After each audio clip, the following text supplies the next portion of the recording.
Hello friends. आज हम ravens progressive matrices के बारे में जानेंगे। कैसे बना, किस प्रकार का होता है, इसके भिन्न भिन्न प्रकार किस तरह के होते हैं, ये सब हम इस वीडियो में जानेंगे। और इसको कैसे यूज किया जाता है, कैसे स्कोर किया जाता है, इंटरप्रिटेशन, ये हम भाग 2 में जानेंगे। तो चलिए शुरू करते हैं। पहले ये समझते हैं कि ये इंटेलिजेंस टेस्ट होता क्या है। ये एक साइकोलॉजिकल टेस्ट होता है जो हमारी मानसिक क्षमताओं का परीक्षण करता है। मानसिक क्षमताएं जैसे कि रीजनिंग, सोचने समझने की क्षमता, डिसीजन लेने की क्षमता, जजमेंट करने की क्षमता। अब जानते हैं कि ये इंटेलिजेंस टेस्ट कितने प्रकार के होते हैं। मूल्यतः ये 2 प्रकार के होते हैं, इंडिविजुअल टेस्ट और ग्रुप टेस्ट। इंडिविजुअल टेस्ट वो होते हैं जो हम एक इंसान के साथ बैठ के करते हैं, एक एक इंसान के साथ करते हैं। इसमें समय ज़्यादा लगता है और ये ज़्यादा लंबे होते हैं क्योंकि और ज़्यादा गहरे भी होते हैं। हमें ये ज़्यादा इंफॉर्मेशन देते हैं एक इंसान के बारे में। इसी के साथ ग्रुप टेस्ट होते हैं। ग्रुप टेस्ट में एक ही साथ पूरे समूह का टेस्ट किया जा सकता है। ये बहुत कॉस्ट इफेक्टिव होते हैं, बहुत ज़्यादा एक्सपेंसिव नहीं पड़ते, बहुत महंगे नहीं पड़ते हमें करने के लिए। इंडिविजुअल टेस्ट 2 तरीके के होते हैं, वर्बल एंड नॉन वर्बल। अब वर्बल वो वाले टेस्ट है जिसमें भाषा का प्रयोग हो, जैसे हिंदी हुई, इंग्लिश हुई, कोई भी भाषा का जहां प्रयोग होगा वो वर्बल टेस्ट है। नॉन वर्बल वो टेस्ट है जिनमें हमको भाषा का प्रयोग नहीं करना पड़ता, सिर्फ पैटर्न्स या ज्योमेट्रिकल फिगर्स को मैनिपुलेट करना या उनको इधर उधर बदलने से ही हम किसी इंसान की मानसिक क्षमताओं के बारे में जान जाते हैं। वो नॉन वर्बल टेस्ट होते हैं। इसी तरह ग्रुप टेस्ट में भी वर्बल और नॉन वर्बल दोनों टेस्ट होते हैं। जो RSPM है, रेवंस प्रोग्रेसिव मैट्रिसेस, एंड उसकी जो बेसिक ऑल फॉर्म्स हैं, वो नॉन वर्बल ग्रुप टेस्ट है। प्रोग्रेसिव मैट्रिसेस एक बहुत ही लोकप्रिय नॉन वर्बल ग्रुप टेस्ट है। इसे डॉक्टर जॉन सी रेवन ने डेवलप किया था 1936 में और ऑक्सफोर्ड साइकोलॉजिस्ट पब्लिशिंग हाउस ने इसे पब्लिश किया था 1938 में। सबसे रीसेंट वर्जन जो इसकी अवेलेबल है वो 1998 में पब्लिश हुई थी। चलिए देखते हैं एक उदाहरण कैसे टेस्ट आइटम्स होते हैं। यहाँ पर ऊपर वाले भाग में आपको एक पैटर्न दिख रहा है जिसमें पैटर्न में एक हिस्सा, एक पार्ट मिसिंग है और नीचे हमें 6 चॉइसेस दी गई हैं। इन चॉइसेस में से हमें ढूंढना होता है कि कौन सी चॉइस इसमें फिट बैठेगी और इस पैटर्न को कंप्लीट करेगी। तो इन 6 चॉइसेस में the sixth one fits in well, ये बिल्कुल फिट बैठ जाएगी और इसको कंप्लीट कर देगी। तो बेसिकली ये एक फिगर और स्टिमुलाई का टेस्ट है जिसके बेसिस पे हम अपनी रीजनिंग एबिलिटी से इसे सॉल्व करते हैं और ये हमें हमारी मेंटल एबिलिटी बताता है। रेवंस प्रोग्रेसिव मैट्रिसेस सच्चे तौर पे एक कल्चर फेयर और कल्चर फ्री टेस्ट है। इसके जितने भी आइटम्स हैं इसमें जाति, धर्म, भाषा का कोई असर नहीं पड़ता। हर इंसान को जो भी इस ये टेस्ट देता है इक्वल अपॉर्चुनिटी मिलती है अपनी मानसिक क्षमताओं को प्रकट करने की। प्रॉब्लम्स जो इसमें दी जाती हैं वो 2x2, 3x3 और 6x6 ज्योमेट्रिकल डिजाइन्स के फॉर्म में होती हैं और इस टेस्ट को करने के लिए हमें कोई पास्ट नॉलेज की जरूरत नहीं होती। तो ये टेस्ट बिल्कुल कम से कम भाषा का इस्तेमाल करता है। एजुकेटेड, नॉन एजुकेटेड लोगों सबके लिए यूज हो सकता है। इस वजह से ये सच मायने में एक culture fair and culture free test है। इतना वाइडली ये यूज होता है जैसे अभी हमने जाना, क्योंकि ये कल्चर फेयर टेस्ट है। ये इंडिविजुअल्स को भी हम अप्लाई कर सकते हैं और ग्रुप्स को भी कर सकते हैं। जब हम इसको समूह में अप्लाई करते हैं, यूज करते हैं, तो ये बहुत कॉस्ट इफेक्टिव साबित होता है। और इसकी जो अल्टरनेट फॉर्म्स हैं, standard progressive matrices, coloured progressive matrices and advance progressive matrices, ये सब एज ग्रुप्स को कवर करती हैं। हर इंटेलेक्चुअल एबिलिटी, हर मानसिक स्तर का इंसान के लिए कोई ना कोई फॉर्म अवेलेबल है इसमें, तो सब कवर हो जाते हैं। बहुत वाइड रेंज है इसकी। इसकी बाकी इंटेलिजेंस टेस्ट के साथ बहुत हाई कोरिलेशन है इसके रिजल्ट्स की, इसलिए ये बहुत लोकप्रिय भी है और ये बहुत वैलिड इंफॉर्मेशन प्रोवाइड करता है किसी इंसान की मानसिक क्षमताओं के बारे में। It is suitable for individuals जो फिजिकली चैलेंज्ड हों, और सबसे इम्पॉर्टेंट ये बहुत इंटरेस्टिंग है।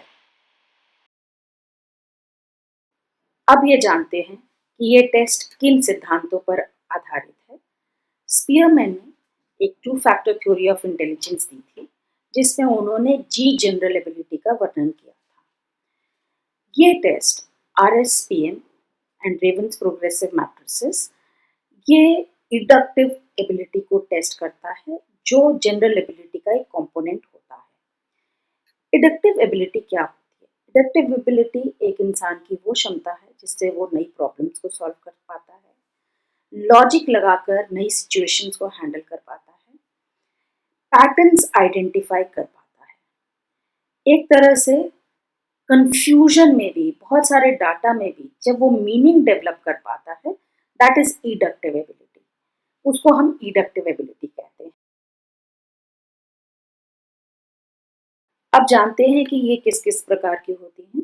रेवन्स प्रोग्रेसिव मैट्रिसेस 3 तरह की होती हैं: coloured progressive matrices, standard progressive matrices and advanced progressive matrices.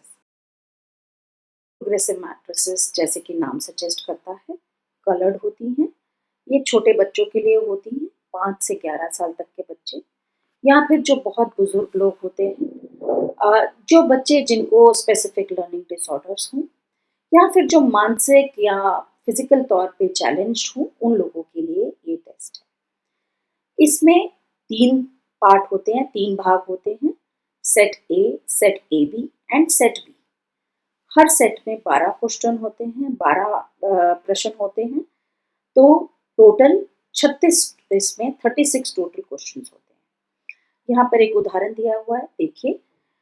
एक कलर्ड, ये 2 पैटर्न हैं और आगे चलकर ये इन्वर्ट हो गए, उल्टे हो गए हैं। तो अगर हम वही लॉजिक यहाँ पर लगाएं तो ये वाले जो 3 बलून्स की तरह दिख रहा है, जब ये डी तक आएगा तो ये भी इन्वर्ट हो जाएगा।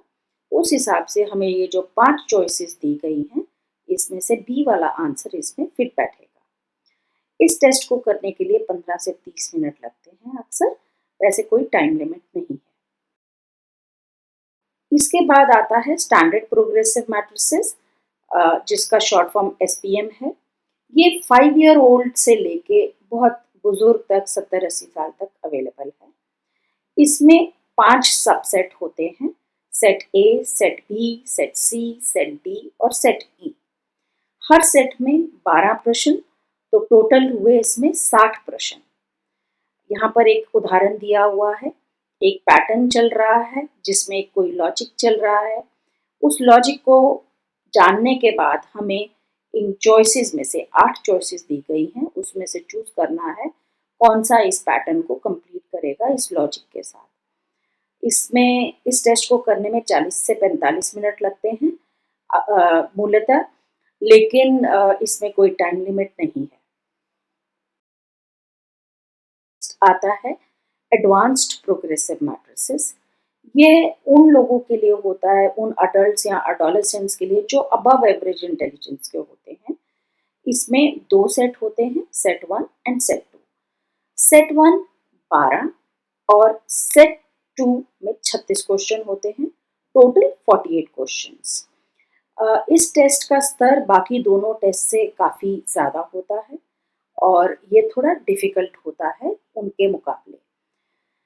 यहाँ पर एक उदाहरण दिया हुआ है, अगेन हमें एक पैटर्न ढूंढना होता है और उसमें जो आखिर में कौन सा आना है वो ढूंढना है इन 8 चॉइसेस में से। मूलतः लोगों को इस टेस्ट को करने के लिए 40 से 60 मिनट लगते हैं। अब ये जानते हैं कि इनको प्रोग्रेसिव मैट्रिसेस क्यों कहा जाता है। एक्चुअली इसमें हर नए क्वेश्चन के साथ डिफ़िकल्टी लेवल, मुश्किल का स्तर जो है उसका क्वेश्चन का, वो बढ़ता जाता है।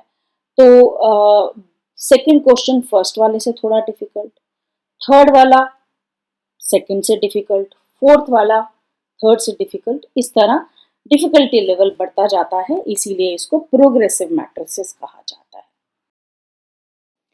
रेवन्स के यूजेस की अगर हम बात करें तो पहले तो ये बहुत सारी रिसर्च स्टडीज में यूज किया गया है ये टेस्ट, ऑलमोस्ट 2000 पब्लिश स्टडीज हैं जिसमें रेवन्स यूज किया गया है, और ये एजुकेशनल सेटिंग्स में, क्लिनिकल एंड ऑक्यूपेशनल प्रैक्टिस में बहुत ज़्यादा यूज किया जाता है। डिसएडवांटेजेस जानते हैं अब इस टेस्ट की।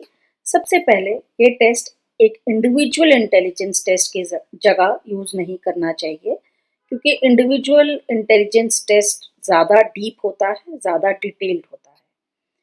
कुछ लोग जिनको ब्रेन डैमेज का सस्पेक्टेड हो, वो नॉन वर्बल रीजनिंग में डिफ़िकल्टी पाएंगे करने में, और उनका सही आकलन नहीं हो पाएगा इस टेस्ट से। जो लोग फिगरल रीजनिंग टास्क नहीं कर पाते, जिनको फिगर्स से पैटर्न ढूंढना और उसकी रीजनिंग करने में मुश्किल है, उन लोगों का भी मानसिक स्तर का सही आकलन नहीं हो पाएगा। और आखिर में ये टेस्ट एजुकेशन की तरफ टिल्ट करता है। जो लोग पढ़े लिखे होते हैं उनके जो रिजल्ट्स हैं वो स्लाइटली बेहतर आते हैं इस टेस्ट में। That's all, thank you. और नेक्स्ट वीडियो लेके हम आएंगे जिसमें हम RSPM को कैसे एक्चुअली कंडक्ट करना है उसके बारे में बात करेंगे।